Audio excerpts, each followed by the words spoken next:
Bird flu virus పై ఆంధ్రప్రదేశ్ ప్రజల్లో భయాందోళనలు కలిగిస్తోంది. పలు ప్రాంతాల్లో కోళ్లు చనిపోవడంతో మరింత భయం కలిగింది. అసలు ఈ వైరస్ ఎలా వస్తుంది అని ప్రజల్లో సందేహం నెలకొంది. ఈ వైరస్ ఉన్న కోడిని తింటే మనుషులకు వైరస్ వస్తుందా అని ఆలోచిస్తున్నారు. అయితే ఈ సీజనల్ వైరస్లతో ప్రజలు భయపడవలసిన అవసరం లేదని Visakhapatnam AN beach hospital senior వైద్యులు జహీర్ అహ్మద్ అంటున్నారు. ప్రతి సంవత్సరం ఇటువంటి వైరస్లు వస్తూ ఉంటాయంటున్నారు. ఈ వైరస్ వస్తే దగ్గు, జలుబు, జ్వరం వంటి సాధారణ లక్షణాలు ఉంటాయని వెంటనే వైద్యులను సంప్రదించాలంటున్నారు. అవకాశం ఉన్నంత వరకు కొంతకాలం ఈ మాంసాహారాలకు దూరంగా ఉండాలని ప్రజలకు తెలుపుతున్నారు.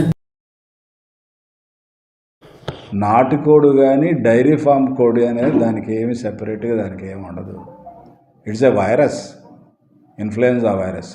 నాటుకోడికి వ్యాపించవచ్చు, మామూలు కోళ్ళకి వ్యాపించవచ్చు.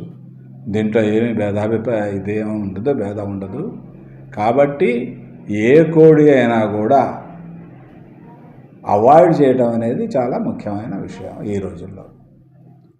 దాంతోపాటు ఎగ్స్ వల్ల కూడా ఇన్ఫ్లుయెంజా వ్యాపిస్తుందా లేదా అనేది అదైతే ప్రూవ్ కాలేదు. కానీ బట్ దాంట్లో నుంచి వచ్చిన ప్రోడక్ట్ కాబట్టి అది ఇన్ఫెక్ట్ అయిన కోడి నుంచి వచ్చిన ఎగ్గా లేకపోతే మనం ఎట్ నుంచి వచ్చిన ఎగ్గా దాన్ని మనం క్లారిటీ ఇవ్వలేము. కాబట్టి దాన్ని కూడా మనం తినకుండా ఉండటం అనేది మంచిదని నేను భావిస్తాను.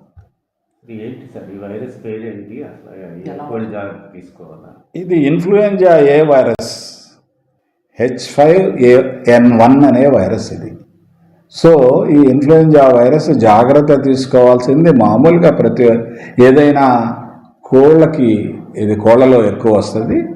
దిస్ బర్డ్ ఫ్లూనే అన్నాం. ఫ్లూ అంటే మామూలుగా దగ్గు, జ్వరం, జలుబు వచ్చేదంతా ఫ్లూనే. అది కోడైనా కానీ మనిషి అయినా కానీ ఎవరికైనా కానీ ఫ్లూనే. So it is a normal flu. కాబట్టి ఆ ఫ్లూ కోళ్ళకి వ్యాపించింది, అంతకంటే ఏం లేదు. అది మనిషికి వ్యాపిస్తుందా, ఎంతవరకు డేంజరా అనేది అంత భయపడాల్సిన అవసరం అయితే లేదు. ఫ్లూయే కాబట్టి it's not a dangerous virus. ఇది ప్రాణహాని కలిగించడం చాలా తక్కువ. లక్షణాలు అయితే కొన్ని రావచ్చు. అది ముఖ్యంగా తినినంత మాత్రాన, మాంసం కుక్ చేసి తినినంత మాత్రం అయితే బర్డ్ ఫ్లూ రాదు. బాగా fresh chicken, well cooked and pasteurised ఉన్నప్పుడు ఇదైతే వ్యాపించదు. కానీ ఫ్లూ అక్కడ వర్కర్స్కి, ఎవరైతే కాంటాక్ట్లో ఉంటారో వాళ్ళకి ఫ్లూ రావడానికి అవకాశం ఉంది. ఫ్లూ వస్తే లక్షణాలు ఫ్లూ వస్తే జ్వరం వస్తుంది, కళ్ళు ఎర్రబడతాయి, దగ్గు వస్తుంది, జలుబు వస్తుంది, respiratory problems, upper respiratory problems, శ్వాసకోశ సంబంధమైన వ్యాధులు రావడానికి అవకాశం ఉంది. నెగ్లెక్ట్ చేస్తే అంటే నిమోనియా, బ్రాంకైటిస్ లాంటి వ్యాధులు రావడానికి అవకాశాలు.